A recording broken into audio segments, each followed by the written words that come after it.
Hey guys! This video is gonna be slightly different as I'm gonna go back and do a kind of retrospective, because in the past weeks, aside from a short break, I began watching Being Human again. Now this show was kind of big during my childhood and it came around the same time out as Twilight and Vampire Diaries and True Blood, I guess, but it took a different sort of approach by focusing, at least in the first season, only on ghosts, vampires and werewolves. Now, I personally am a huge fan, usually of vampire media. I'm a sucker for that and try to watch most of that or give it a try, but there are just some things that I straight up refuse to watch, like The Strain. But again, back on topic, Being Human.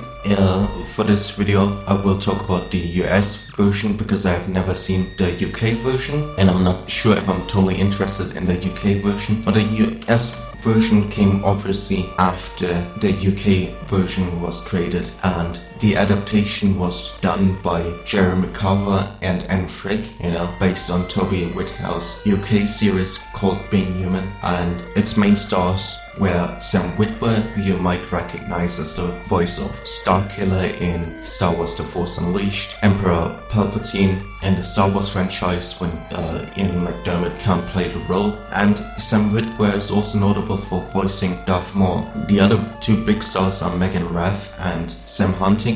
But yeah, going back to this series kind of felt weird because on one hand it made me realize how old I am. Like, this came out 2011, so more than 10 years ago. And it just blows my mind just thinking about that, because it was that back. Now, yeah, it is very different, but also kind of the same. For example, Sam Witwer's Aiden is similar to Edward from Twilight and also similar to Stefan from Vampire Diaries, and I might do a video in the future about Vampire Diaries. But what sets Aiden apart is, I think, how generally the vampires are in the series and how he considers himself. This show is not really about teenage romance, and just trying to fit in. It could be an analogy for anything. He's less tormented, I would say, that Stefan from Vampire Diaries, and also not as creepy as Edward from Twilight. And I have to make these comparisons because similar time frame. The other notable characters are Sam Huntington's Josh, who's a werewolf, and Megan Rath, who's playing the ghost Sally. And generally it creates this great dynamic in our first season, and I think the most interesting storylines are regarded to the character of Sally and how she develops over the series. Now in the first season she can't really leave the house and is keen on getting used to being a ghost and also finding out why and how she got killed.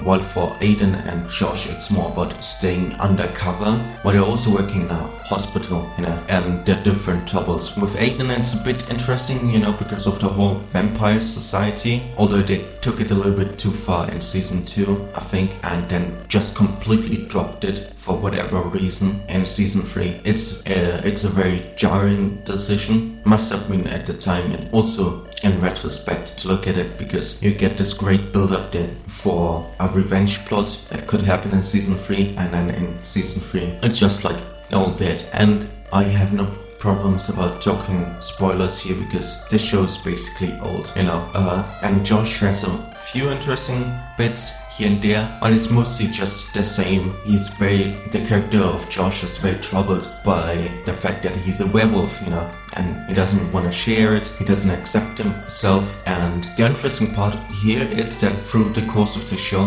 he has to learn to kind of accept this part of him to live a happy life, because there isn't just two sides.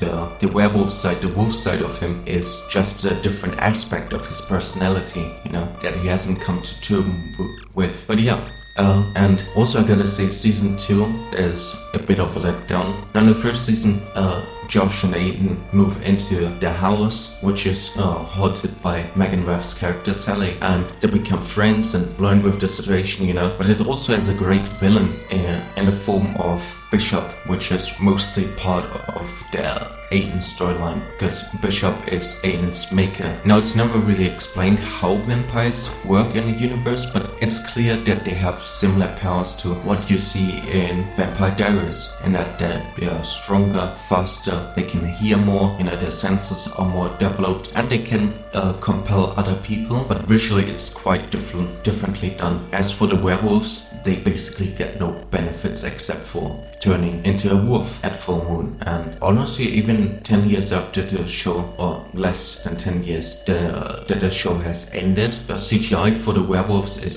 still kind of impressive and still looks very good, especially in the first season. I was really surprised by it, because when I planned on rewatching the series, I remembered basically nothing except for the first season parts and bits and something from the fourth season. In my personal opinion, Josh is probably the most annoying character, because you don't really get something new from him. He mostly complains, and he's just a bit of a bitch in general, because he blames other people but really doesn't take responsibility, which comes to bite him in the ass later. While also expecting from Aiden to handle all the business. Pretty much every character expects so much from Aiden, and that he is the glue that holds everything together, but Aiden's life is pretty fucked up. In the first season, he turns accidentally a woman into a vampire, and this creates a very interesting relationship to her, because he's her maker and he doesn't really want to do anything with her because it leads back to his old life, while she tries to hurl him into this life and make him a part of the society again. But yeah, it ends tragic for her, and this is generally just how Aiden's love life goes. Like I said, in the first season, this lady is called Rebecca. He has to mercy kill her. In the second season, he meets Julia, who gets run over by a truck and dies, as well as for murdering a couple other ladies. Then there's also fucking Søren, another lover of Aiden, who gets murdered by her own mother. And in season 3, he meets finally someone else who doesn't die but is immensely traumatized by the whole experience. And so it's great when he finds that his love in Sally, because Sally is already dead, so can't really do her any harm. And it's just wonderful side characters, that you get to meet for a couple of episodes and then they're gone and make guest appearances. For example, Josh's sister, who's not a werewolf. She's fun to have on the show. Alison Lauder does a great job, and it's sad that she didn't get to be more in the series, or maybe she was just busy with other projects.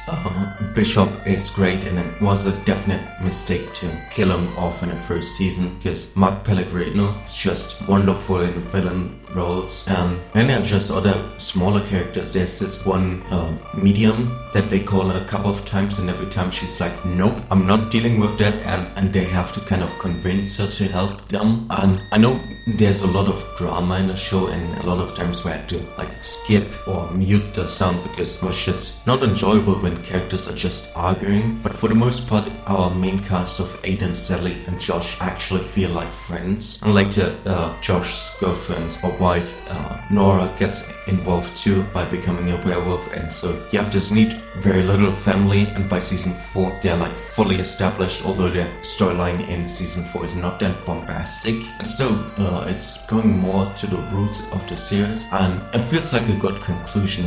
By season 4, I don't think there was much more to tell, and I don't know the ratings of that time. I believe the ratings were not that good unless they would have continued the show like they did to True Blood, where the show ruins itself. And yeah, it's definitely an interesting part of vampire media, and has its own appeal and quirks, and because mainly the characters are just so lovable, but they're also very stuck in their way, which sometimes is very annoying, and not as enjoyable. There's a good amount of drama and blood and violence. The effects look great. The performances are done for well for the time, and you gotta remember, this was 10 years ago, and the show pretty much knows itself from season 1. Probably it helped that they had something to adapt from, but as far as I know, the American version is very different from the UK version, just because already those two countries are very different. The US is very different to the UK, and also in what the viewers are interested in is very different than to the UK.